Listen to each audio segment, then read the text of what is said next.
Andrew Lloyd-Webber is an incredibly successful composer who's penned musicals such as The Phantom of the Opera, Cats, and Joseph and the Technicolor Dreamcoat.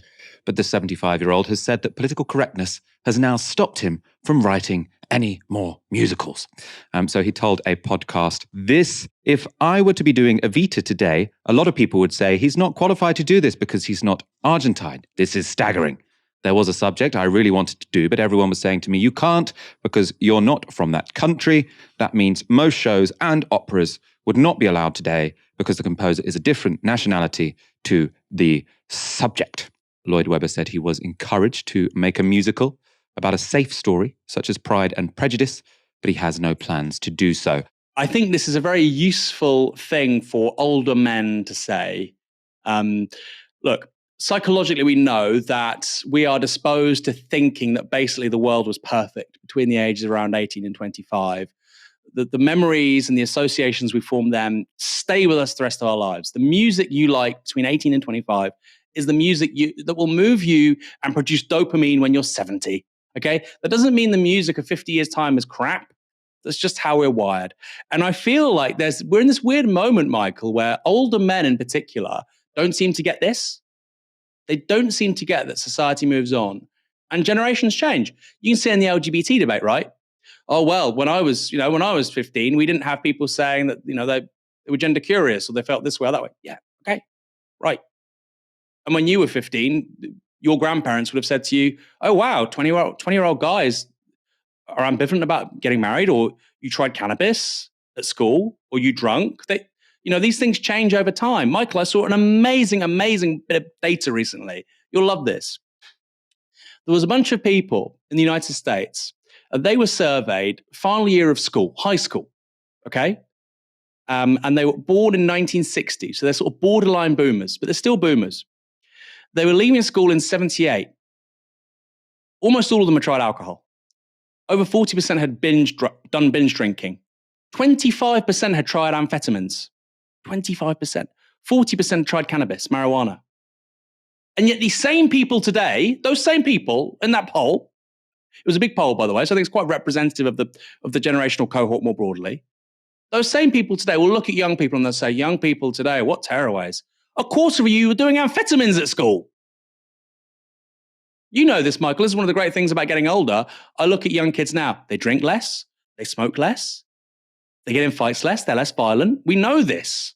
We know this because of data. Yet somebody like Andrew Lloyd-Webber will say, no, when I was younger, it was sweets and sugar, and there was rivers of honey, and there were seas of lemonade, and nothing bad happened. And we had a wonderfully deliberative, open culture. Nobody got cancelled. What he doesn't mention is the fact that even at the BBC in the 1950s, 1960s, 1970s, thousands of people were vetted to work in the BBC purely on the basis of their political views. Well, and the people that weren't hired on the BBC on the basis of their views, were they being cancelled? It was so pervasive throughout our entire culture, you didn't even know what was going on. So the idea that this is somehow new, we have never lived in a more free society when it comes to articulating your views. Now, I'll add a caveat to that. We have these things, right? And computers, which means that people can have an opinion, express an opinion, they can push back against something at very low cost. It's frictionless. If you read a headline in a newspaper 30 years ago, you'd have to write a letter and it might get published, it might not. Now it requires a few taps on your phone. So yeah, we have more disagreement, more dissent, more arguments than ever before. But the idea that that's somehow curtailing artistic expression and freedom is nonsense. And of course it comes with downsides. I'm not saying it's perfect. But the idea that the thing preceded it in the 60s and the 70s, this halcyon period, which Andrew Lloyd-Webber seems to care about so much, it's a complete nonsense. It is a complete nonsense. When it comes to scrutinizing power and authority from powerful men, sexually harassing women, to police violence and how that's being covered now because of the use of mobile phones and the internet. This is an age of freedom and free expression. Has big downsides and disadvantages, but you couldn't be more wrong. Sometimes I do find like the debates on Twitter about cultural appropriation a little bit like alienating, and I think borrowing from different cultures is fine, and writing about people that aren't yourself is not necessarily a problem. But I do not trust Andrew Lloyd-Webber to be the judge of that, because he has long been known as a bit of a reactionary. In 1997, he was made a Tory peer in the House of Lords, and in 2015, Lloyd-Webber flew back from New York in his own personal plane to vote in favour of David Cameron and George Osborne's plans to cut working tax credits. And his opposition to the Labour Party has been referenced in popular culture, such as this sketch from Spitting Image. Honestly, if Labour win, I'll emigrate. I'll leave immediately, and my new musical will be cancelled. That was a party election broadcast by the Labour Party. When Spitting Image used to be funny.